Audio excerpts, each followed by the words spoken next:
podpísaný Demony sa pýta, či máš dievča. Nemám dievča, Moni.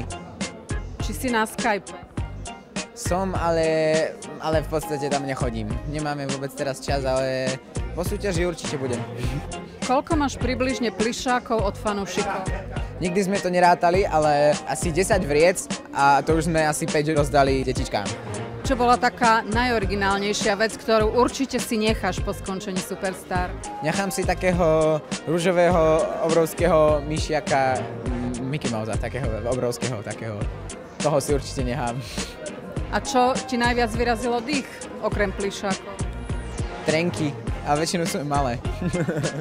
K športu sa niekde priznávam, ja som absolútne anti-talent na športy. Úplné drevo, totál, ale pozriem si hokej, keď sú majstrovstvá. Aj futbal som kúkal, keď boli teraz, vlastne keď bol ten World, neviem čo. Tak to som si pozrel, ale inak, no, že by som si šiel nejak s chalanmi po škole zakopať, tak to nie.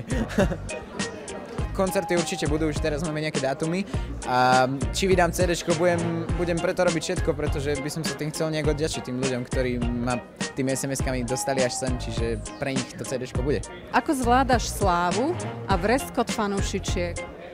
Tak, druhá vec po speve, na ktorej si dávam strašne záležať, aby som skrátka ostal nejakým človekom a nohami pevne na zemi, čiže o to mi hlavne ide a myslím, že všetci to zvládame úplne v pohode. Skôr je to také, že mení sa pohľad tých ľudí na nás, čiže spravíme niečo, čo by sme možno spravili aj predtým a ľudia to už hneď berú, že sláva mu stúpa do hlavy a neviem čo. No. Nelezú ti tie uvrešťané fanúšičky už trošku na nervy? Absolútne nie. Mne sa to veľmi páči, keď babi pištia, veď komu by sa nepáčilo, čiže akože no na toto nemôžem fakt povedať nič zlé.